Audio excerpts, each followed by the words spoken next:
What's up, everyone? Alex here, and welcome to my little corner of the internet. I wanted to talk about xenogenders, but I specifically wanted to talk about a concept that I saw someone describe on Tumblr, because I thought this was really interesting about using xenogenders as a way to describe gender rather than declare gender. Obviously, xenogenders can really go any which way. For those of you who don't know, xenogenders describe basically genders that do not fall within any kind of human construct or description of gender. So they're usually based on abstract concepts.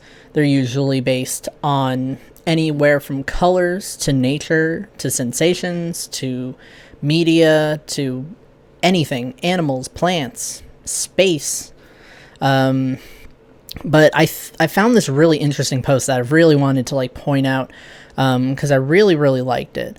So on Tumblr, the Orange Orchard system had posted, "Something I love about xenogenders is that they can be anywhere on the gender spectrum because they're more so descriptions of gender rather than declarations of gender. If I were to say I'm a boy, then sure, I'm a boy. That's my gender, as I've declared. Furthermore, that is the placement of my gender in relation to the gender binary and the wider gender spectrum. But if I were to say I'm vanilla Romic, then that's a short way of saying my gender is or is like the smell of vanilla. While most describing themselves with xenogenders are non-binary, you can be a binary man or woman who chooses to describe your particular manhood or womanhood with xenogenders. You can be a boy whose gender, which is boy, is described best by the smell of vanilla. You can be a girl whose gender, which is girl, is best described by a comparison to calico cats. We fooled ourselves into thinking that man and woman have to be something specific, in comparison with non-binary, which is an umbrella term of many different experiences. But in truth, what being a man or woman feels like or means will vary from person to person. Sometimes a man's gender is best described with a metaphor. Sometimes a woman's gender is best described with a simile. Haven't we been doing this for ages with poetry? I find the equal opportunity for specific descriptions of one's personal experience with gender, regardless of what or where it is, that xenogender is allowed to be absolutely beautiful."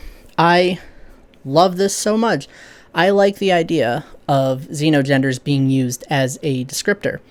I've talked about my gender in abstract terms as a way to it's not really saying that I am xenogender or any of my gender experience can be called xenogenders, but I have used abstract concepts to describe my bigender experience, talking about what manhood feels like to me and what neutrality means to me and how these two things kind of interact in a way that kind of in the same way that like a solar system would work, where it's like a gender at its core and then something that revolves around it.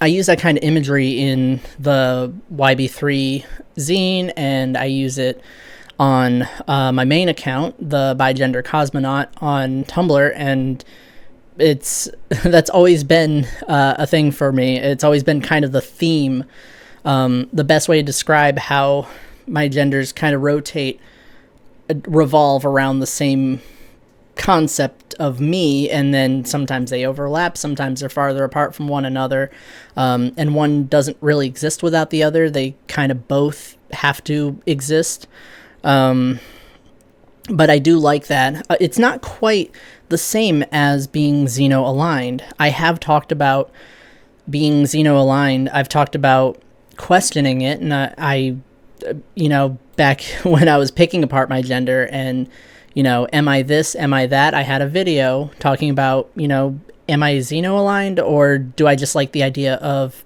xenogender concepts, xenic concepts? And it does turn out that I just like the idea of xenogenders, but I think they are very helpful to describe how my gender experience is, and I don't really have to prescribe?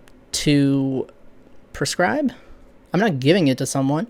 Subscribe. I don't have to subscribe to any one like gender alignment system. I don't use gender alignments for myself. It's not even just a rejection of gender alignment. It's just, it doesn't apply to me. But it's almost the concept of gender alignment. But it's more like, that's how I'm explaining my gender. That's the best way. They're just descriptors. And I like this idea. Obviously, xenogenders can be a declaration of gender. It's not that my gender's like a star. My gender is a star. That kind of thing. That obviously happens a lot, but you can definitely use xenogenders as a way to describe an already established declared gender. And I like that a lot, so thank you, Orange Orchard System, for posting this and talking about your xenogender experience. Thank you for that. I like it. It's super interesting to me. So that's all I had to say. It's a very short video. I don't follow things anymore. I don't know if shorter videos are better on YouTube or longer.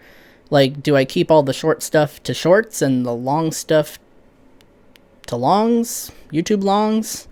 I don't know. I'm just kind of just doing my thing, and I am on the cusp of being monetized after doing this for 7 years, so I guess that's kind of cool. I don't know how to keep up with what the algorithm wants, and I don't really care, to be honest. I'm not trying to make YouTube happy. I'm trying to make my community happy. So I hope everyone is doing well. I have been busy with work and with school, but school's out and work is less worky, so I'm home a little bit more often, so I'm trying to record videos, and that's pretty much it. So I'm signing off for now.